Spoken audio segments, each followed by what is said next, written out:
ਸਤਿ ਸ਼੍ਰੀ ਅਕਾਲ। ਲੋਕਰਾਣਾ ਚੈਨਲ ਪੰਜਾਬੀ ਦੇ ਖਾਸ ਪ੍ਰੋਗਰਾਮ ਸਿੱਧੇ ਸਵਾਲ ਦੇ ਵਿੱਚ ਸਾਰੇ ਦਰਸ਼ਕਾਂ ਨੂੰ ਜੀ ਆਇਆਂ। ਮੈਂ ਗੁਰਜਿੰਦਰ ਸਿੰਘ ਭੰਗੂ। ਦਰਸ਼ਕੋ, ਕਿਸਾਨੀ ਅੰਦੋਲਨ ਨੂੰ ਅਸੀਂ ਭੁਲਾ ਨਹੀਂ ਸਕਦੇ। ਇਤਿਹਾਸਿਕ ਇਹ ਅੰਦੋਲਨ ਹੈ, ਕੋਈ ਵੀ ਨਹੀਂ ਭੁਲਾ ਸਕਦਾ।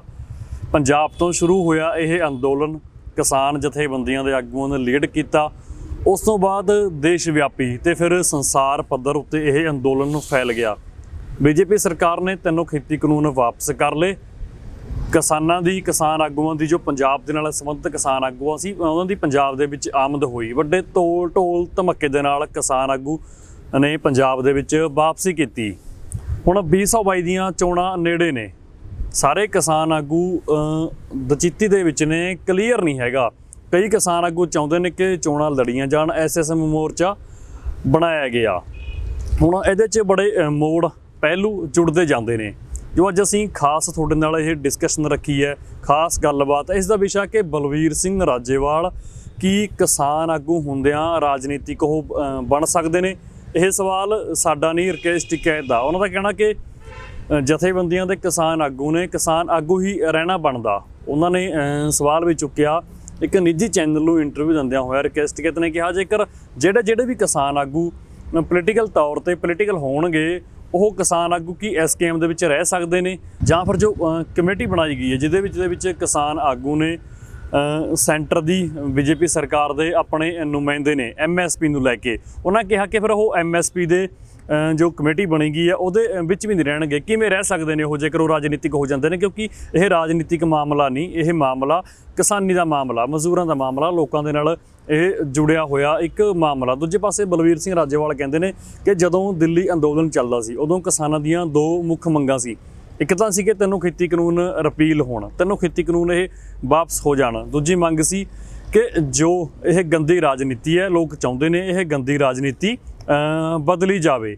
ਇਸੇ ਪੂਰੇ ਵਿਸ਼ੇ ਤੇ ਗੱਲਬਾਤ ਕਰਾਂਗੇ ਕਿ ਜੇਕਰ ਰਾਜਨੀਤਿਕ ਹੋ ਜਾਂਦੇ ਨੇ ਕਿਸਾਨ ਆਗੂ, ਕਿ SKM ਦਾ ਹਿੱਸਾ ਰਹਿਣਗੇ, ਕਿ MSP ਕਮੇਟੀ ਦਾ ਹਿੱਸਾ ਰਹਿਣਗੇ। ਇਸ ਪੂਰੇ ਮਾਮਲੇ ਤੇ ਗੱਲਬਾਤ ਕਰਨ ਦੇ ਲਈ ਸਾਡੇ ਨਾਲ ਪੰਜਾਬੀ ਯੂਨੀਵਰਸਿਟੀ ਤੋਂ ਸਿਆਸੀ ਮਾਹਿਰ ਡਾਕਟਰ ਭੀਮਿੰਦਰ ਸਿੰਘ ਨੇ। ਡਾਕਟਰ ਸਾਹਿਬ, ਤੁਹਾਡਾ ਬਹੁਤ ਬਹੁਤ ਸਵਾਗਤ। ਬਹੁਤ ਸ਼ੁਕਰੀਆ, ਮਿਹਰਬਾਨੀ, ਧੰਨਵਾਦ ਭੰਗੂ ਸਾਹਿਬ। ਡਾਕਟਰ ਸਾਹਿਬ, ਤੁਸੀਂ ਪੰਜਾਬ ਦੀ ਸਿਆਸਤ ਤੇ ਕਿਸਾਨੀ ਅੰਦੋਲਨ ਨੂੰ ਬੜਾ ਬਾਖੂਬੀ ਜਾਣਦੇ ਸਮਝਦੇ ਹੋ। ਲਗਾਤਾਰ ਤੁਸੀਂ ਲਿਖਦੇ, ਪੜ੍ਹਦੇ ਤੇ ਬੋਲਦੇ ਹੋ ਕਿਸਾਨੀ ਅੰਦੋਲਨ ਪੰਜਾਬ ਦੀ ਸਿਆਸਤ ਸੰਬੰਧੀ। ਉਹਨਾਂ ਦੀ ਰਿਕਵੈਸਟ ਕਹਿੰਦੇ ਕਿ ਜਿਹੜਾ ਕਿਸਾਨ ਆਗੂ ਸਿਆਸੀ ਹੋ ਗਿਆ, ਫਿਰ ਮੋਰਚੇ ਦਾ ਹਿੱਸਾ ਕਿਵੇਂ ਰਹੂਗਾ? ਉਹ ਜੋ ਕਮੇਟੀ ਬਣਾਈ ਗਈ ਹੈ ਜਿਹਦੇ ਵਿੱਚ ਭਾਰਤ ਸਰਕਾਰ ਦੇ ਨੁਮਾਇੰਦੇ ਨੇ, ਕਿਸਾਨ ਆਗੂ ਨੇ ਜਿਹਦੇ ਵਿੱਚ, ਫਿਰ ਉਹ ਬਾਹਰ ਹੋ ਜਾਣਗੇ। ਦੂਜੇ ਪਾਸੇ ਬਲਵੀਰ ਸਿੰਘ ਰਾਜੇਵਾਲ ਨੇ, ਉਹਨਾਂ ਨੇ ਕੀ ਕਿਹਾ ਮੈਂ ਤੁਹਾਨੂੰ ਉਹ ਵੀ ਦੱਸਿਆ। ਤੁਸੀਂ ਕਿਸ ਨਜ਼ਰੀਏ ਤੋਂ, ਕਿਸ ਨਜ਼ਰ ਤੋਂ ਇਹ ਸਾਰਾ ਪ੍ਰੋਗਰਾਮ ਦੇਖਦੇ ਹੋ? ਕਿਵੇਂ ਦਰਸ਼ਕਾਂ ਨੂੰ ਤੁਸੀਂ ਚੈਨਲਾਈਜ਼ ਕਰਨਾ ਚਾਹੋਗੇ, ਸਮਝਾਉਣਾ ਚਾਹੋਗੇ ਪੂਰਾ ਇਹ ਮਾਮਲਾ? ਜੀ ਭੰਗੂ ਸਾਹਿਬ, ਦੇਖੋ ਸੰਯੁਕਤ ਪੰਜਾਬ ਮੋਰਚਾ ਬਣਿਆ ਜੀ, ਔਰ ਚੰਗੀ ਗੱਲ ਹੈ ਕਿ ਜੋ ਰਾਜੇਵਾਲ ਸਾਹਿਬ ਜਾਂ ਉਹਨਾਂ ਦੇ ਸਾਥੀ ਸੋਚ ਰਹੇ ਨੇ ਕਿ ਪੰਜਾਬ ਦੇ ਵਿੱਚੋਂ ਜਿਹੜੀ ਗੰਦੀ ਰਾਜਨੀਤੀ ਹੈ ਉਹਦਾ ਸਫਾਇਆ ਹੋਣਾ ਚਾਹੀਦਾ ਹੈ, ਇੱਕ ਚੰਗੀ ਸੋਚ ਹੈ। ਪਰ ਇਹਦੇ ਨਾਲ ਹੀ ਜਿਹੜਾ ਫੈਸਲਾ ਇਸ ਵੇਲੇ ਵੱਖ-ਵੱਖ ਕਿਸਾਨ ਜਥੇਬੰਦੀਆਂ ਨੇ ਕੀਤਾ ਹੈ, ਉਸ ਫੈਸਲੇ ਦੇ ਉੱਤੇ ਬਹੁਤ ਵੱਡੇ ਸਵਾਲ ਜਿਹੜੇ ਨੇ ਬਾਕੀ ਜਥੇਬੰਦੀਆਂ ਵੀ ਚੁੱਕ ਰਹੀਆਂ ਨੇ, ਔਰ ਪੰਜਾਬ ਦੇ ਲੋਕ ਵੀ ਇਸ ਲਈ ਚੁੱਕ ਰਹੇ ਨੇ ਕਿਉਂਕਿ ਉਹਨਾਂ ਨੂੰ ਲੱਗਦਾ ਹੈ ਕਿ ਇਹ ਕੋਈ ਸਾਂਝਾ ਫੈਸਲਾ ਨਹੀਂ ਹੈ। ਜੇ ਤਾਂ ਇਹ ਸਾਂਝਾ ਸਾਰੀਆਂ ਜਥੇਬੰਦੀਆਂ ਦੀਆਂ, ਜਾਂ ਆਪਾਂ ਕਹਿ ਸਕਦੇ ਹਾਂ ਕਿ 32 ਜਥੇਬੰਦੀਆਂ ਜਿਹੜੀਆਂ ਮੈਦਾਨ ਦੇ ਵਿੱਚ ਆਈਆਂ ਸੀ ਸਾਹਮਣੇ, ਉਹ ਸਾਂਝਾ ਫੈਸਲਾ ਕਰਦੀਆਂ ਕਿ ਅਸੀਂ ਅੱਜ ਤੋਂ ਬਾਅਦ ਅਸੀਂ ਸਿਰਫ ਦਬਾਓ ਸਮੂਹ ਨਹੀਂ ਰਹਾਂਗੇ, ਅਸੀਂ ਇੱਕ ਪ੍ਰੈਸ਼ਰ ਗਰੁੱਪ ਨਹੀਂ ਰਹਾਂਗੇ, ਅਸੀਂ ਪੋਲੀਟੀਕਲ ਪਾਰਟੀ ਬਣਾਵਾਂਗੇ। ਜੇ ਤਾਂ ਉਹ ਸਾਂਝਾ ਫੈਸਲਾ ਹੁੰਦਾ ਫਿਰ ਤਾਂ ਸਾਰੇ ਪੰਜਾਬ ਦੇ ਲੋਕਾਂ ਨੇ ਜੀ ਆਇਆਂ ਨੂੰ ਕਹਿਣਾ ਸੀਗਾ, ਇੱਕ ਚੰਗੀ ਖਬਰ ਹੋਣੀ ਸੀਗੀ। ਪਰ ਹੁਣ ਕੀ ਹੈ ਕਿ ਹੁਣ ਕੁਝ ਜਥੇਬੰਦੀਆਂ ਕੁਝ ਹੋਰ ਕਹਿ ਰਹੀਆਂ ਨੇ। ਤੁਸੀਂ ਹੁਣੀ ਦੱਸ ਕੇ ਹਟਿਓ ਕਿ ਰਕੇਸ਼ ਟਿਕੈਤ ਸਾਹਿਬ ਕੁਝ ਹੋਰ ਗੱਲ ਕਹਿ ਰਹੇ ਨੇ, ਕੁਝ ਜਥੇਬੰਦੀਆਂ ਕੁਝ ਹੋਰ ਕਹਿ ਰਹੀਆਂ ਨੇ, ਯਾਨੀ ਕਿ ਹਰ ਤਰ੍ਹਾਂ ਦੇ ਵਿਚਾਰ ਆ ਰਹੇ ਨੇ, ਕੋਈ ਸਾਂਝਾ ਫੈਸਲਾ ਨਹੀਂ ਲੈ ਸਕੇ। ਇਸ ਤੋਂ ਪਹਿਲਾਂ ਚੜੂਨੀ ਸਾਹਿਬ ਜਦੋਂ ਇਹੀ ਗੱਲਾਂ ਕਰਦੇ ਸੀਗੇ, ਚੜੂਨੀ ਸਾਹਿਬ ਵੀ ਇਹੀ ਅੱਜ ਜੋ ਰਾਜੇਵਾਲ ਸਾਹਿਬ ਕਹਿ ਰਹੇ ਨੇ, ਉਦੋਂ ਰਾਜੇਵਾਲ ਸਾਹਿਬ ਇਹੀ ਗੱਲਾਂ ਕਹਿੰਦੇ ਸੀਗੇ ਕਿ ਚੜੂਨੀ ਸਾਹਿਬ ਨੂੰ ਹਜੇ ਜਿਹੜਾ ਹੈਗਾ ਵੇਟ ਕਰਨੀ ਚਾਹੀਦੀ ਹੈ, ਇੰਤਜ਼ਾਰ ਕਰਨੀ ਚਾਹੀਦੀ ਹੈ, ਹਜੇ ਪੋਲੀਟੀਕਲ ਨਹੀਂ ਹੋਣਾ ਚਾਹੀਦਾ। ਹੁਣ ਜਦੋਂ ਖੁਦ ਰਾਜੇਵਾਲ ਸਾਹਿਬ ਪੋਲੀਟੀਕਲ ਹੋਣਾ ਚਾਹੁੰਦੇ ਨੇ, ਪਰ ਬਾਕੀ ਜਥੇਬੰਦੀਆਂ ਦੇ ਸਵਾਲ ਜਿਹੜੇ ਨੇ ਉਹ ਬਿਲਕੁਲ ਜਾਇਜ਼ ਨੇ, ਉਹ ਉਠਾ ਰਹੇ ਨੇ। ਔਰ ਇਹੀ ਗੱਲ ਉਹਨਾਂ ਨੂੰ ਕਹੀ ਜਾ ਰਹੀ ਹੈ ਕਿ ਜੇਕਰ ਜਿਵੇਂ ਤੁਸੀਂ ਕਹਿ ਰਹੇ ਹੋ ਕਿ ਰਾਜੇਵਾਲ ਸਾਹਿਬ ਨੇ ਜੇਕਰ ਇਹ ਮੰਨਿਆ ਹੈ ਕਿ ਜੇ 3 ਕਾਲੇ ਕਾਨੂੰਨ ਜਿਹੜੇ ਵਾਪਸ ਕਰਾਉਣ ਦਾ ਸਾਡਾ ਮਕਸਦ ਸੀਗਾ, ਤਾਂ MSP ਵਾਲਾ ਜਿਹੜਾ ਨਵਾਂ ਕਾਨੂੰਨ ਬਣਾਉਣਾ ਸੀਗਾ ਉਹ ਕਿੱਧਰ ਗਿਆ ਅੱਜ? ਉਹ ਇੱਕ ਵੱਡਾ ਸਵਾਲ ਹੈ ਕਿ ਕੀ MSP ਦਾ ਕਾਨੂੰਨੀ ਤੌਰ ਤੇ ਬਣਿਆ, ਜਾਂ ਜਿਹੜੀ ਹਜੇ ਕਮੇਟੀ ਬਣੀ ਹੈ ਕਿ ਉਹਦੇ ਵਿੱਚ ਜਿਵੇਂ ਟਕੈਤ ਸਾਹਿਬ ਨੇ ਸਵਾਲ ਉਠਾਏ ਨੇ ਕਿ ਉਹਦੇ ਵਿੱਚ ਰਾਜੇਵਾਲ ਸਾਹਿਬ ਜਾਂ ਇਹਨਾਂ ਦੇ ਬੰਦਿਆਂ ਨੂੰ ਜਿਹੜੇ ਪੋਲੀਟੀਕਲ ਪਾਰਟੀ ਬਣਾ ਕੇ ਦਖਲਅੰਦਾਜ਼ੀ ਕਰਨਾ ਚਾਹੁੰਦੇ ਨੇ, ਕਿ ਉਹਨਾਂ ਨੂੰ ਉਸ ਕਮੇਟੀ ਦੇ ਵਿੱਚ ਰੱਖਣਾ ਚਾਹੀਦਾ ਜਾਂ ਨਹੀਂ ਰੱਖਣਾ ਚਾਹੀਦਾ, ਇਹ ਵੀ ਇੱਕ ਵੱਡਾ ਸਵਾਲ ਹੈ। ਸੋ ਕਹਿਣ ਦਾ ਮਤਲਬ ਹੈ ਕਿ ਰਾਜੇਵਾਲ ਸਾਹਿਬ ਨੂੰ ਵੀ ਜਿਹੜਾ ਹੈਗਾ ਹਜੇ ਲੋਕਾਂ ਦੀ ਨਬਜ਼ ਨੂੰ ਪਛਾਣਨਾ ਚਾਹੀਦਾ ਸੀਗਾ, ਔਰ ਜੇਕਰ ਉਹ ਸਾਂਝਾ ਫੈਸਲਾ ਕਰਦੇ ਤਾਂ ਚੰਗਾ ਸੀਗਾ। ਪਰ ਕੱਲਿਆਂ ਮਿਲਾ ਕੇ ਕੁਝ ਜਥੇਬੰਦੀਆਂ, ਕਦੇ ਉਹ ਕਹਿੰਦੇ 22 ਜਥੇਬੰਦੀਆਂ ਨੇ, ਕਦੇ ਉਹ ਕਹਿੰਦੇ ਨੇ ਸਾਡੀਆਂ 26 ਨੇ, ਹੁਣ ਕਹਿੰਦੇ ਨੇ ਕਿ 40 ਤੋਂ ਵੱਧ ਜਥੇਬੰਦੀਆਂ ਹੋਰ ਸਾਡੇ ਨਾਲ ਆ ਰਹੀਆਂ ਨੇ। ਜੇਕਰ ਇਹ ਸਾਰੀਆਂ ਚੀਜ਼ਾਂ ਹੋ ਰਹੀਆਂ ਨੇ ਤਾਂ ਆਪਾਂ ਨੂੰ ਪਤਾ ਹੈ ਕਿ 450 ਪੂਰੇ ਹਿੰਦੁਸਤਾਨ ਦੇ ਵਿੱਚ 450 ਦੇ ਕਰੀਬ ਜਿਹੜੀਆਂ ਜਥੇਬੰਦੀਆਂ ਰਲ ਕੇ ਲੜੀਆਂ ਸੀਗੀਆਂ। ਹੁਣ ਜੇ 450 ਜਥੇਬੰਦੀਆਂ ਦੇ ਵਿੱਚੋਂ ਕੋਈ 20-25 ਜਾਂ 40 ਤੱਕ ਜਥੇਬੰਦੀਆਂ ਆ ਜਾਂਦੀਆਂ ਨੇ, ਛੋਟੀਆਂ ਵੱਡੀਆਂ ਜਥੇਬੰਦੀਆਂ, ਤਾਂ ਇਹਦੇ ਨਾਲ ਕੋਈ ਬਹੁਤਾ ਫਰਕ ਨਹੀਂ ਪੈਣਾ। ਸੋ ਮੇਰਾ ਕਹਿਣ ਦਾ ਮਤਲਬ ਹੈ ਕਿ ਜੇਕਰ ਸੰਯੁਕਤ ਕਿਸਾਨ ਮੋਰਚੇ ਨੂੰ ਇਹੀ ਚਾਹੀਦਾ ਹੈ ਕਿ ਜਿਹੜਾ ਵੀ ਫੈਸਲਾ ਲੈਣ ਉਹ ਸਾਂਝੀ ਸੋਚ ਦੇ ਵਿੱਚੋਂ ਲੈਣ, ਨਾ ਕਿ ਜਿਹੜਾ ਹੈਗਾ ਆਪਣਾ ਤੁਸੀਂ ਜਦੋਂ ਆਪਾਂ ਕਰਾਂਗੇ ਕੋਸ਼ਿਸ਼ ਤਾਂ ਉਹਦੇ ਨਾਲ ਕੀ ਹੋਏਗਾ ਕਿ BJP ਨੂੰ ਫਾਇਦਾ ਹੋ ਸਕਦਾ ਹੈ ਇਹਦੇ ਨਾਲ। ਜੇ ਆਪਾਂ ਇਹਦੀ ਦੇਖਾਂਗੇ ਕਿ ਜੇਕਰ ਇਹ ਮੋਰਚਾ ਚੋਣਾਂ ਲੜਦਾ ਹੈ ਤਾਂ ਲਾਜ਼ਮੀ ਤੌਰ ਤੇ ਇਹਦਾ ਫਾਇਦਾ ਕਿਹੜੀ ਪਾਰਟੀ ਨੂੰ ਹੋਏਗਾ? ਤਾਂ BJP ਨੂੰ ਹੋਣ ਦੀਆਂ ਸੰਭਾਵਨਾਵਾਂ, ਕਿਉਂਕਿ ਬਾਕੀ ਜਿਹੜੀਆਂ ਇਸ ਵੇਲੇ ਪਾਰਟੀਆਂ ਨੇ ਉਹਨਾਂ ਦੀਆਂ ਵੋਟਾਂ ਹੀ ਕੱਟੀਆਂ ਜਾ ਸਕਦੀਆਂ ਨੇ।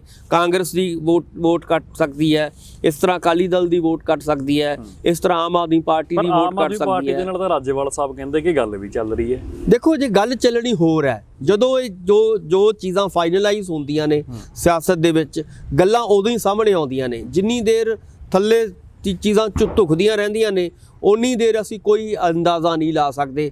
ਗੱਲ ਚੱਲਣੀ ਠੀਕ ਹੈ ਕਿ ਇਹਨਾਂ ਨੂੰ ਆਮ ਆਦਮੀ ਪਾਰਟੀ ਨਾਲ ਵੀ ਗੱਲ ਚਲਾਉਣੀ ਚਾਹੀਦੀ ਹੈ ਜਾਂ ਬਾਕੀ ਪਾਰਟੀਆਂ ਨਾਲ ਵੀ ਗੱਲ ਚਲਾਉਣੀ ਚਾਹੀਦੀ ਹੈ। ਲੈਫਟ ਦੀਆਂ ਪਾਰਟੀਆਂ ਜਿਹੜੀਆਂ ਇਸ ਸਾਰੀ ਪਾਰਲੀਮੈਂਟਰੀ ਸਿਸਟਮ ਦੇ ਵਿੱਚ ਹਿੱਸਾ ਲੈਂਦੀਆਂ ਨੇ, ਯਾਨੀ ਕਿ ਵੋਟਾਂ ਵਿੱਚ ਖੜ੍ਹਦੀਆਂ ਨੇ, ਉਹਨਾਂ ਨਾਲ ਵੀ ਗੱਲਬਾਤ ਚਲਾਉਣੀ ਚਾਹੀਦੀ ਹੈ। ਗੱਲਬਾਤ ਚਲਾਉਣੀ ਕੋਈ ਮਾੜੀ ਗੱਲ ਨਹੀਂ ਹੈ, ਡਾਇਲੌਗ ਹੋਣਾ ਚਾਹੀਦਾ। ਪਰ ਜੇ ਇਹਦੇ ਵਿੱਚੋਂ ਫਾਈਨਲਾਈਜ਼ ਕੀ ਹੋ ਕੇ ਸਾਹਮਣੇ ਆਏਗਾ, ਉੱਥੋਂ ਲੱਗਦਾ ਹੈ ਕਿ ਕਿਤੇ ਨਾ ਕਿਤੇ ਪੇਚ ਜਿਹੜਾ ਹੈਗਾ ਇੱਥੋਂ ਹੀ ਰਹਿ ਜਾਣਾ, ਫਸ ਜਾਣਾ ਹੈ ਇਹ, ਕਿ ਇਹਨਾਂ ਨੂੰ ਕੱਲਿਆਂ ਹੀ ਲੜਨਾ ਪੈਣਾ। ਯਾਨੀ ਕਿ ਸੰਯੁਕਤ ਸਮਾਜ ਮੋਰਚੇ ਨੂੰ ਕੱਲਿਆਂ ਤੌਰ ਤੇ ਵੀ ਲੜਨਾ ਪੈ ਸਕਦਾ ਹੈ। ਔਰ ਜੇਕਰ ਕੱਲਿਆਂ ਤੌਰ ਤੇ ਲੜਦੇ ਆ ਸੰਯੁਕਤ ਕਿਸਾਨ ਮੋਰਚੇ ਵਾਲੇ ਜਾਂ ਰਾਜੇਵਾਲ ਸਾਹਿਬ ਜਿਵੇਂ ਅੱਗੇ ਆ ਰਹੇ ਨੇ, ਤਾਂ ਉਹਦੇ ਨਾਲ ਕਿਸਾਨਾਂ ਨੂੰ ਫਾਇਦਾ ਨਹੀਂ ਹੋਏਗਾ ਔਰ ਉਹਦੇ ਨਾਲ ਫਾਇਦਾ BJP ਨੂੰ ਮਿਲ ਜਾਣਾ ਹੈ। ਇਹ ਜਿਹੜੀ ਗੱਲ ਸਮਝਣ ਵਾਲੀ ਹੈ ਉਹ ਇਹੀ ਹੈ ਕਿ ਇਸ ਸਾਰੇ ਸੰਯੁਕਤ ਕਿਸਾਨ ਮੋਰਚੇ ਨੇ ਅਖੀਰ ਨੂੰ ਫਾਇਦਾ BJP ਦਾ ਕਰਕੇ ਜਾਣਾ ਹੈ। ਜੇਕਰ ਇੱਕ ਵੇਵ ਬਣ ਗਈ ਜਿਵੇਂ ਕਿਸਾਨੀ ਅੰਦੋਲਨ ਦੀ ਸੀ, ਕਿਸਾਨੀ ਮੋਰਚੇ ਦੇ ਹੱਕ ਦੇ ਵਿੱਚ ਜੇਕਰ ਉਹ ਵੇਵ ਖੜੀ ਹੋ ਗਈ ਤਾਂ ਫਿਰ ਤਾਂ ਸਿਆਸੀ ਸਮੀਕਰਨ ਬਦਲ ਜਾਣਗੇ। ਭੰਗੂ ਸਾਹਿਬ, ਵੇਵ ਤਾਂ ਬਣਦੀ ਹੈ ਜੇਕਰ ਸਾਰੀਆਂ ਧਿਰਾਂ ਦੀ ਕੋਈ ਸਾਂਝੀ ਸੋਚ ਹੁੰਦੀ ਹੈ। ਜਦੋਂ ਆਪਾਂ ਪਿਛਲੇ ਦਿਨਾਂ ਦੇ ਵਿੱਚ ਦੇਖਿਆ ਵੇਵ ਕਿਉਂ ਬਣੀ, ਵੇਵ ਇਸ ਲਈ ਬਣੀ 32 ਕਿਸਾਨ ਜਥੇਬੰਦੀਆਂ ਦੀ ਅੱਜ ਤੋਂ ਲਗਭਗ ਸਵਾ ਸਾਲ ਪਹਿਲਾਂ, ਕਿਉਂਕਿ ਸਾਰਿਆਂ ਦੀ ਇੱਕ ਸਾਂਝੀ ਰਾਏ ਸੀ, ਇਕੱਠੀ ਸੋਚ ਸੀਗੀ, ਇਕੱਠੇ ਫੈਸਲੇ ਕਰਦੇ ਸੀਗੇ। ਜੇਕਰ ਅੰਦਰ ਮੀਟਿੰਗਾਂ ਦੇ ਵਿੱਚ ਇੱਕ ਦੂਜੇ ਦਾ ਵਿਰੋਧ ਵੀ ਹੁੰਦਾ ਸੀਗਾ ਤਾਂ ਬਾਹਰ ਆ ਕੇ ਉਹ ਇਹੀ ਪੇਸ਼ ਕਰਦੇ ਸੀਗੇ, ਸਾਰੇ ਅਸੀਂ ਇਕੱਠੇ ਹਾਂ ਇਹਨਾਂ ਮਸਲਿਆਂ ਦੇ ਉੱਤੇ, ਕਾਮਨ ਮਿਨੀਮਮ ਪ੍ਰੋਗਰਾਮ ਦੇ ਵਿੱਚ ਉਹ ਇਕੱਠੇ ਹੁੰਦੇ ਸੀਗੇ। ਸੋ ਕਹਿਣ ਦਾ ਮਤਲਬ ਹੈ ਕਿ ਵੇਵ ਹੁਣ ਨਹੀਂ ਬਣੇਗੀ। ਇਹਦਾ ਮਤਲਬ ਜੇਕਰ ਵੱਖ-ਵੱਖ ਜਥੇਬੰਦੀਆਂ ਜਿਹੜੀ ਆਪਾਂ ਗੱਲ ਸਮਝਾਉਣ ਦੀ ਕੋਸ਼ਿਸ਼ ਕਰ ਰਹੇ ਹਾਂ ਆਪਣੇ ਦਰਸ਼ਕਾਂ ਨੂੰ, ਉਹ ਇਹੀ ਹੈ ਕਿ ਜੇਕਰ ਇਹ ਵੇਵ ਤਾਂ ਬਣਦੀ ਜੇਕਰ ਉਹ ਸਾਰੀਆਂ ਚੀਜ਼ਾਂ ਇਕੱਠੀਆਂ ਹੁੰਦੀਆਂ, ਸਾਰੀ ਸੋਚ ਇਕੱਠੀ ਹੁੰਦੀ। ਪਰ ਹੁਣ ਕਿਉਂਕਿ ਸਾਰਿਆਂ ਦਾ ਜਿਹੜਾ ਹੈਗਾ, ਕਿਸੇ ਦਾ ਮੂੰਹ ਅਲੱਗ ਹੈ, ਕਿਸੇ ਦਾ ਮੂੰਹ ਹੋਰ ਤਰ੍ਹਾਂ ਦਾ, ਯਾਨੀ ਕਿ ਬਣ ਦੀ ਲੱਕੜੀ ਇਕੱਠੀ ਹੋਈ ਹੈ, ਤਾਂ ਉਸ ਨੂੰ ਤੁਸੀਂ ਜਦੋਂ ਇਕੱਠਾ ਕਰਨ ਦੀ ਕੋਸ਼ਿਸ਼ ਕਰੋਗੇ ਤਾਂ ਵੇਵ ਨਹੀਂ ਬਣੇਗੀ। ਸੋ ਇਸ ਕਰਕੇ ਵੇਵ ਬਣਨ ਦੀਆਂ ਕੋਈ ਸੰਭਾਵਨਾਵਾਂ ਨਜ਼ਰ ਨਹੀਂ ਆਉਂਦੀਆਂ। ਹਾਂ, ਨੁਕਸਾਨ ਜ਼ਰੂਰ ਹੋਏਗਾ ਕਿਉਂਕਿ ਕਈ ਜਥੇਬੰਦੀਆਂ ਕਹਿਣਗੀਆਂ ਕਿ ਅਸੀਂ ਪਾਰਟ ਨਹੀਂ ਲੈ ਰਹੇ, ਕੋਈ ਕਹੇਗਾ ਜੀ ਪਾਰਟ ਲੈ ਰਹੇ ਹਾਂ, ਯਾਨੀ ਕਿ ਅਖੀਰ ਨੂੰ ਫਾਇਦਾ ਜਿਹੜਾ ਹੈਗਾ ਵਿਰੋਧੀ ਪਾਰਟੀਆਂ ਦਾ ਹੀ ਹੋਏਗਾ। ਭੰਗੂ ਸਾਹਿਬ, ਗੁਰਨਾਮ ਸਿੰਘ ਚਨੂਨੀ ਦੀ ਹੁਣ ਜੱਫੀ ਪੈ ਸਕਦੀ ਹੈ ਕਿਸਾਨ ਆਗੂਆਂ ਦੇ ਨਾਲ, ਪਿਆਰ ਵਾਲੀ ਜੱਫੀ, ਕਿ ਇਕੱਠੇ ਹੋ ਸਕਦੇ ਆ ਜੀ। ਇਹ ਹੋਣਾ ਚਾਹੀਦਾ। ਦੇਖੋ, ਇਹ ਤਾਂ ਆਪਾਂ ਪਹਿਲਾਂ ਵੀ ਗੱਲ ਕਹਿੰਦੇ ਰਹੇ ਹਾਂ ਕਿ ਇਹਦੇ ਵਿੱਚ ਚਨੂਨੀ ਸਾਹਿਬ ਦਾ ਕੀ ਦੋਸ਼ ਹੈ। ਚਨੂਨੀ ਸਾਹਿਬ ਜੇਕਰ ਉਹ ਪਹਿਲਾਂ, ਹਾਲਾਂਕਿ ਉਹਨਾਂ ਨੇ ਸਮੇਂ ਤੋਂ ਪਹਿਲਾਂ ਜਿਹੜੇ ਆਪਣੇ ਪੱਤੇ ਖੋਲ੍ਹਤੇ ਸੀਗੇ, ਉਹ ਮਾੜੀ ਗੱਲ ਸੀਗੀ, ਪਰ ਹੁਣ ਉਹਨਾਂ ਨੂੰ ਵੀ ਜਿਹੜਾ ਹੈਗਾ ਨਾਲ ਰਲਾ ਕੇ ਗੱਲ ਕਰਨੀ ਚਾਹੀਦੀ ਹੈ। ਉਹਨਾਂ ਨੂੰ ਵੀ ਸਾਂਝੇ ਆਪਣੇ ਸੰਯੁਕਤ ਸਮਾਜ ਮੋਰਚੇ ਦੇ ਵਿੱਚ ਥਾਂ ਦੇਣੀ ਚਾਹੀਦੀ ਹੈ, ਮਿਲਣੀ ਚਾਹੀਦੀ ਹੈ। ਉਹ ਵੀ ਕਿਉਂਕਿ ਇਹੀ ਜੋ ਮਕਸਦ ਸੰਯੁਕਤ ਸਮਾਜ ਮੋਰਚੇ ਦਾ ਹੈ, ਉਹੀ ਮਕਸਦ ਚੜੂਨੀ ਸਾਹਿਬ ਦਾ ਹੈ ਕਿ ਇੱਕ ਬਦਲ ਦੇਣਾ, ਰਾਜਨੀਤਿਕ ਬਦਲ ਦੇਣਾ। ਪਰ ਵੱਡੀ ਗੱਲ ਜਿਹੜੀ ਸਮਝਣ ਵਾਲੀ ਇਹੀ ਹੈ ਕਿ ਜਦੋਂ ਤੁਸੀਂ ਰਾਜਨੀਤਿਕ ਬਦਲ ਦੀ ਆਪਾਂ ਗੱਲ ਕਰਦੇ ਹਾਂ ਤਾਂ ਉਹਨੂੰ ਸਮਾਂ ਲੱਗਦਾ ਹੈ। ਉਹਨੂੰ ਇਹ ਨਹੀਂ ਵੀ ਇੱਕਦਮ ਅਸੀਂ ਪਾਰਟੀ ਬਣਾ ਲਈ ਤੇ ਲੋਕਾਂ ਦਾ ਹੜ੍ਹ ਆ ਗਿਆ, ਤੁਹਾਨੂੰ ਵੋਟਾਂ ਪਾਤੀਆਂ, ਇਦਾਂ ਦਾ ਨਹੀਂ ਹੋਏਗਾ। ਉਹਦੇ ਲਈ ਲੰਬਾ ਸੰਘਰਸ਼ ਚਾਹੀਦਾ ਹੁੰਦਾ ਹੈ। ਲੰਮੇ ਦਾਅ ਤੋਂ ਤੁਹਾਡੇ ਕੋਲੇ ਦਾਅ ਪੇਚ ਤੁਹਾਨੂੰ ਆਉਣੇ ਚਾਹੀਦੇ ਹੁੰਦੇ ਹੈ, ਔਰ ਤੁਹਾਡੇ ਕੋਲ ਪਾਲਿਸੀਆਂ ਹੋਣੀਆਂ ਚਾਹੀਦੀਆਂ ਨੇ, ਔਰ ਪ੍ਰੋਗਰਾਮ ਹੋਣੇ ਚਾਹੀਦੇ ਨੇ ਕਿ ਅਸੀਂ ਅੱਜ ਦੀ ਜਿਹੜੀ 22 ਦੀਆਂ ਚੋਣਾਂ ਦੇ ਵਿੱਚ ਆਹ ਕਰਨ ਜਾ ਰਹੇ ਹਾਂ, 24 'ਚ ਅਸੀਂ ਆਹ ਕਰਾਂਗੇ, ਅਗਲੀਆਂ ਚੋਣਾਂ ਦੇ ਵਿੱਚ ਆਹ ਏਜੰਡਾ ਹੋਏਗਾ। ਯਾਨੀ ਕਿ ਤੁਹਾਡੇ ਕੋਲ ਏਜੰਡਾ ਹੋਵੇ, ਵਿਚਾਰਧਾਰਾ ਹੋਵੇ, ਔਰ ਤੁਸੀਂ ਕਲੀਅਰ ਹੋਵੋ, ਤੁਹਾਡੇ ਕੋਲ ਸੰਗਠਨ ਹੋਵੇ, ਜਥੇਬੰਦਕ ਢਾਂਚਾ ਹੋਵੇ, ਫਿਰ ਤੁਸੀਂ ਲੰਬੀ ਲੜਾਈ ਲੜ ਸਕਦੇ ਹੋ। ਜੇ ਤੁਸੀਂ ਸਿਰਫ ਇਹ ਦੇਖੋਗੇ ਕਿ ਕਿਉਂਕਿ ਹੁਣ ਹਵਾ ਚੱਲ ਰਹੀ ਹੈ, ਹੁਣ ਲੋਕ ਨਾਲ ਜੁੜੇ ਹੋਏ ਨੇ, ਇਸ ਕਰਕੇ ਉਹਦਾ ਫਾਇਦਾ ਸਾਨੂੰ ਮਿਲ ਜੂਗਾ, ਇਦਾਂ ਦੀਆਂ ਕੋਈ ਸੰਭਾਵਨਾਵਾਂ ਨਹੀਂ ਲੱਗਦੀਆਂ। ਸਗੋਂ ਇਹਦੇ ਨਾਲ ਵਿਰੋਧੀ ਪਾਰਟੀਆਂ ਦਾ ਮੈਂ ਫਿਰ ਬਾਰ-ਬਾਰ ਗੱਲ ਕਹਿਣੀ ਚਾਹੁੰਦਾ ਕਿ ਜੇਕਰ ਇਦਾਂ ਹੀ ਬਿਨਾਂ ਤਿਆਰੀ ਤੋਂ ਲੜਿਆ ਜਾਊਗਾ, ਬਿਨਾਂ ਸਾਰੇ ਇਕੱਠਿਆਂ ਸਾਰੀਆਂ ਜਥੇਬੰਦੀਆਂ ਨੂੰ ਨਾਲ ਲੈਣ ਤੋਂ ਬਿਨਾਂ ਜਦੋਂ ਤੁਸੀਂ ਲੜੋਗੇ ਤਾਂ ਉਹਦੇ ਨਾਲ ਫਾਇਦਾ ਜਿਹੜਾ ਹੈਗਾ ਵਿਰੋਧੀ ਧਿਰਾਂ ਦਾ ਹੀ ਹੋਏਗਾ। ਭੰਗੂ ਸਾਹਿਬ, ਸਿਨੈਰੀਓ ਕੀ ਰਹਿਣ ਵਾਲਾ ਡਾਕਟਰ ਸਾਹਿਬ ਪੰਜਾਬ ਦੀ ਸਿਆਸਤ ਦਾ? ਕਿਉਂਕਿ ਅੱਗੇ ਤਾਂ ਦੋ ਤਰਫਾ ਮੁਕਾਬਲਾ ਹੁੰਦਾ ਸੀ, ਅਕਾਲੀ ਸ਼੍ਰੋਮਣੀ ਅਕਾਲੀ ਦਲ ਲੜਦਾ ਸੀ, ਕਾਂਗਰਸ ਲੜਦੀ ਸੀ, ਬੀਜੇਪੀ ਦਾ ਅਲਾਈਅੰਸ ਹੁੰਦਾ ਸੀ। ਤੀਜੀ ਧਿਰ 17 'ਚ ਆਪ ਬਣ ਕੇ ਉੱਭਰੀ, ਇਸ ਵਾਰ ਤਾਂ ਫਿਰ 5 ਧਿਰਾਂ ਹੋ ਗਈਆਂ ਜੀ। ਦੇਖੋ ਇਸ ਵੇਲੇ ਇਹੀ ਗੱਲ ਕਰਾਂ ਕਿ ਇੰਨੀ ਛੇਤੀ ਗੱਲ ਕਰਨੀ ਬਹੁਤ ਹਜੇ ਜਿਹੜਾ ਹੈਗਾ ਕਾਹਲੀ ਵਿੱਚ ਕੋਈ ਫੈਸਲਾ ਲਿਆ ਗਿਆ ਹੋਏਗਾ, ਕਾਹਲੀ ਵਿੱਚ ਕਹਿਣਾ ਹੋਏਗਾ। ਸੋ ਕਹਿਣ ਦਾ ਮਤਲਬ ਹੈ ਕਿ ਹਜੇ ਆਪਾਂ ਪੰਜਾਬ ਦੀ ਰਾਜਨੀਤੀ ਬਾਰੇ ਜਾਂ ਬਾਕੀ ਵੀ ਜਿੱਥੇ ਬਾਕੀ 5 ਸਟੇਟਾਂ ਦੇ ਵਿੱਚ ਜਾਂ 4 ਸਟੇਟਾਂ ਦੇ ਵਿੱਚ ਇਲੈਕਸ਼ਨਸ ਹੋਣੇ ਨੇ, ਚਾਹੇ ਯੂਪੀ ਦੀ ਗੱਲ ਕਰੀਏ, ਚਾਹੇ ਉੱਤਰਾਖੰਡ ਦੀ, ਚਾਹੇ ਮਨੀਪੁਰ ਦੀ, ਜਾਂ ਆਪਾਂ ਕਹੀਏ ਕਿ ਗੋਆ ਦੀ ਗੱਲ ਜਦੋਂ ਹੁੰਦੀ ਹੈ ਤਾਂ ਉਹਨਾਂ ਦੇ ਵਿੱਚ ਰਿਜ਼ਲਟ ਕੀ ਆਉਣਗੇ ਇਹ ਹਜੇ ਬਹੁਤ ਪਹਿਲਾਂ ਹੈ। ਕਿਉਂਕਿ ਅੱਜ ਦੀ ਜਿਹੜੀ ਰਾਜਨੀਤੀ ਆ, ਜੋ ਕਿ ਰਾਜਨੀਤੀ ਹੈ, ਉਹ ਹਰ ਪਲ ਬਦਲਦੀ ਹੈ, ਹਰ ਦਿਨ ਵੱਖਰੀ ਰਾਜਨੀਤੀ ਹੁੰਦੀ ਹੈ। ਕੱਲ ਨੂੰ ਕਿਹੜਾ ਬੰਦਾ ਜਾਂ ਕਿਹੜੀ ਪਾਰਟੀ ਕਿਹਦੇ ਵਿੱਚ ਮਰਜ ਹੋ ਜੇ ਕਿਸੇ ਨੂੰ ਨਹੀਂ ਪਤਾ ਲੱਗਦਾ। ਸੋ ਇਸੇ ਕਰਕੇ ਜਿਹੜੀ ਇਹ ਦਲ ਬਦਲ ਦੀ ਜਿਹੜੀਆਂ ਸੰਭਾਵਨਾਵਾਂ ਬਣੀਆਂ ਹੋਈਆਂ ਨੇ, ਮੰਨ ਲਓ 5 ਤਰੀਕ ਨੂੰ ਆਪਾਂ ਕਹਿ ਸਕਦੇ ਹਾਂ ਕਿ ਜਦੋਂ ਮੋਦੀ ਸਾਹਿਬ ਨੇ ਆਉਣਾ ਹੈ ਉਦੋਂ ਬਹੁਤ ਸਾਰੀਆਂ ਚੀਜ਼ਾਂ ਸਾਹਮਣੇ ਆਉਣਗੀਆਂ। ਉਸ ਤੋਂ ਬਾਅਦ ਰਾਹੁਲ ਗਾਂਧੀ ਜੀ ਨੇ ਆਉਣਾ ਹੈ, ਉਸ ਤੋਂ ਬਾਅਦ ਬਹੁਤ ਸਾਰੀਆਂ ਚੀਜ਼ਾਂ ਬਦਲ ਸਕਦੀਆਂ ਨੇ। ਯਾਨੀ ਕਿ ਜਿਹੜੀਆਂ ਵੱਡੀਆਂ ਪਾਰਟੀਆਂ ਨੇ, ਚਾਹੇ ਉਹ ਬੀਜੇਪੀ ਹੈ, ਚਾਹੇ ਕਾਂਗਰਸ ਹੈ, ਚਾਹੇ ਅਕਾਲੀ ਦਲ ਹੈ, ਚਾਹੇ ਆਮ ਆਦਮੀ ਪਾਰਟੀ ਹੈ, ਇਹਨਾਂ ਦੇ ਵਿੱਚ ਜਿਹੜੀਆਂ ਜੇਕਰ ਇਹਨਾਂ ਦੇ ਵਿੱਚੋਂ ਵੱਡੀਆਂ ਚੇਂਜਸ ਆਉਂਦੀਆਂ ਨੇ ਜਾਂ ਬਹੁਤ ਸਾਰੀਆਂ ਸੰਭਾਵਨਾਵਾਂ ਨੇ ਕਿ ਜਿਹੜੀ ਅਦਲਾ ਬਦਲੀ ਹੋਏਗੀ ਲੀਡਰਾਂ ਦੀ, ਤਾਂ ਉਹਦੇ ਨਾਲ ਵੀ ਸਥਿਤੀਆਂ ਬਦਲਣਗੀਆਂ। ਸੋ ਕਹਿਣ ਦਾ ਮਤਲਬ ਹੈ ਕਿ ਜਦੋਂ ਟਿਕਟਾਂ ਦੀ ਵੰਡ ਹੋਏਗੀ, ਜਦੋਂ ਬੀਜੇਪੀ ਦੇ ਟਿਕਟਾਂ ਦੀ ਵੰਡ ਹੋਏਗੀ ਤਾਂ ਉਦੋਂ ਵੱਖਰੀਆਂ ਸਮੱਸਿਆਵਾਂ ਆ ਸਕਦੀਆਂ ਨੇ। ਕਾਂਗਰਸ 'ਚ ਟਿਕਟਾਂ ਦੀ ਵੰਡ ਹੋਣੀ ਹੈ, ਉਹਨੂੰ ਲੈ ਕੇ ਵੱਡੀਆਂ ਸਮੱਸਿਆਵਾਂ ਆਉਣਗੀਆਂ। ਇਸ ਤਰ੍ਹਾਂ ਅਕਾਲੀ ਦਲ ਨੂੰ ਆਪਾਂ ਦੇਖਿਆ ਕਿ ਜਦੋਂ ਟਿਕਟਾਂ ਦੀ ਵੰਡ ਹੋ ਰਹੀ ਸੀਗੀ ਕਾਫੀ ਦਿੱਕਤਾਂ ਦਾ ਸਾਹਮਣਾ ਕਰਨਾ ਪੈ ਰਿਹਾ ਸੀਗਾ। ਆਮ ਆਦਮੀ ਪਾਰਟੀ ਨੂੰ ਦਿੱਕਤਾਂ ਦਾ ਸਾਹਮਣਾ ਕਰਨਾ ਪੈ ਰਿਹਾ ਜਦੋਂ ਉਹ ਲਿਸਟਾਂ ਤੇ ਲਿਸਟਾਂ ਜਾਰੀ ਹੋ ਰਹੀਆਂ ਨੇ। ਸੋ ਕਹਿਣ ਦਾ ਮਤਲਬ ਹੈ ਕਿ ਇਹ ਸਾਰੀਆਂ ਚੀਜ਼ਾਂ ਉਦੋਂ ਹੀ ਸਪਸ਼ਟ ਹੋਣਗੀਆਂ ਜਦੋਂ ਸਾਰੀ ਪਿਕਚਰ ਸਿਨੈਰੀਓ ਜਿਹੜਾ ਹੈਗਾ ਕਲੀਅਰ ਹੋਏਗਾ। ਬੀਜੇਪੀ ਉਸ ਤੋਂ ਬਾਅਦ ਹੀ ਹੋਏਗਾ। ਬੀਜੇਪੀ ਵੱਡੇ ਐਲਾਨ ਪੰਜਾਬ ਲਈ ਕਹਿੰਦੇ ਕਰ ਸਕਦੀ ਹੈ ਡਾਕਟਰ ਸਾਹਿਬ। ਬਿਲਕੁਲ। 5 ਨੂੰ ਦੇਖੋ, ਜਿਹਨੇ ਸੱਤਾ ਲੈਣੀ ਹੈ, ਜਿਹਦੀ ਚਾਹਵਾਨ ਹੈ ਕਿ ਅਸੀਂ ਸੱਤਾ ਚਾਹ ਸਕਦੇ ਹਾਂ ਜਾਂ ਅਸੀਂ ਆਪਣੇ ਪੈਰ ਜਮਾ ਸਕਦੇ ਹਾਂ ਪੰਜਾਬ ਦੇ ਵਿੱਚ, ਤਾਂ ਲਾਜ਼ਮੀ ਤੌਰ ਤੇ ਉਹਨਾਂ ਨੂੰ ਕੁਝ ਨਾ ਕੁਝ ਤਾਂ ਦੇਣਾ ਹੀ ਪਏਗਾ, ਦਿਖਾਉਣਾ ਹੀ ਪਏਗਾ ਕਿ ਅਸੀਂ ਪਹਿਲਾਂ ਵੀ ਉਹ ਕਹਿ ਰਹੇ ਨੇ ਕਿ ਅਸੀਂ ਦੇਖੋ ਜੀ 3 ਕਾਲੇ ਕਾਨੂੰਨ ਵਾਪਸ ਕੀਤੇ ਔਰ ਅਸੀਂ ਪੈਟਰੋਲ ਤੇ ਡੀਜ਼ਲ ਦੇ ਰੇਟ ਘਟਾਏ।